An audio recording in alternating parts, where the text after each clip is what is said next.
Here's the play! Cooper slides over, motion man, covers to the right.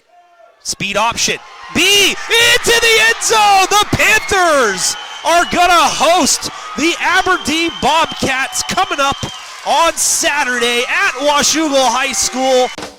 Hello, football fans. Ryan here. This past Monday, I had the honor and privilege of working a 3-team tiebreaker. This tiebreaker decided matchups for this weekend's postseason games. So no team was eliminated, but the teams finishing second and third will have to go on the road to start what they hope will be long playoff runs. This tiebreaker used Washington State's overtime rules. In Washington State, we use the NFHS overtime procedure, except the first 2 series begin at the 25-yard line, with the third and beyond starting at the 10. 2 teams play each other using the aforementioned rules, and then the winner plays the third team. This entire tiebreaker can be over in as few as 4 plays, not counting the tries, or it can take all night. Ours took about 30 minutes, and 10 minutes of that was an intermission. Unfortunately, there's not really any plays to discuss. It was pretty straightforward, but the experience was just so cool, I wanted to share it. The intensity was there from the start, the sideline had tons of energy, everyone was into it, and that includes the officiating crew. Hudson's Bay, a high school located in downtown Vancouver, Washington, had the ball first. On the third snap, a lineman had his helmet come off, and he had to leave the game. There I am pointing to the player and letting the sideline know they need a sub. What a dork. I think they know that, Ryan. Hudson's Bay scored on the very next play and made the extra point. Now it was Ridgefield's turn. Ridgefield is a town just north of Vancouver. Their series started with a run for a loss. My sideline went nuts over the stop, and I had to do some work to get everyone back. They were accommodating though, and several coaches were helping me out by barking, "Get back! Get back!" I appreciated their assistance. The next play, the QB rolls to my sideline. Not wanting to get run over, I bailed. So I'm downfield as the quarterback throws an incomplete pass. The Hudson's Bay player, who previously had his helmet come off, had it come off again, but this time he was out of bounds. Coaches and teammates scrambled to get it back on him, but the umpire saw the whole thing and made sure the player was off for a play. Nice try though. For third down, Ridgefield came out in trips. But after being on the line, the widest receiver stepped back and signaled he was off the line. The headlines had an easy illegal formation foul. Thankfully, this was the evening's only penalty. Despite having a long way to go for a first down, Ridgefield completed back-to-back passes to pick up a new set of downs and a first and goal from the 8-yard line. Ridgefield, whose nickname is the Spudders, only needed one more snap to get into the end zone. This nifty run up the middle gave them a hard-earned 6 points. Now, all Ridgefield had to do was kick the extra point. This would tie the game, and we'd go back to the 25 for another inning of football. Snap is good. Hold is down. Kick is up, and it's off the upright. No good! Oh, it was hit well! You don't really hear it on the game audio, but when the ball hit the upright, it made a thunderous thud. The back judge was amazed the kick even hit the upright. He thought it was going to be wide. Everyone in the stadium felt bad for the kicker. I don't know anything more than you do, but judging by the din the ball made when it struck the upright, I wonder if he overkicked the ball. You know, kicked it too hard because he was trying so hard.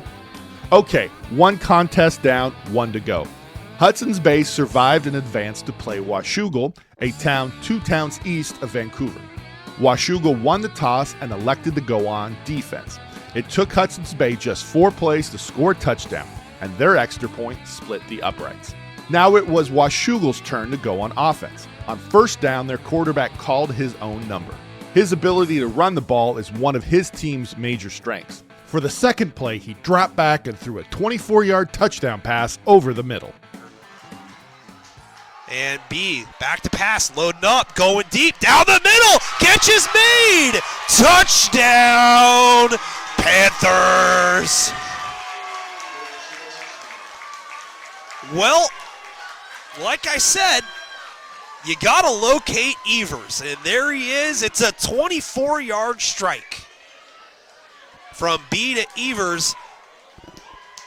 Let's see what Washougal chooses to do. I think they're going to go for the game-winning play right now. They are. B on the field. Everyone's going home soon tonight. I don't know how you feel about this decision, Washougal fans.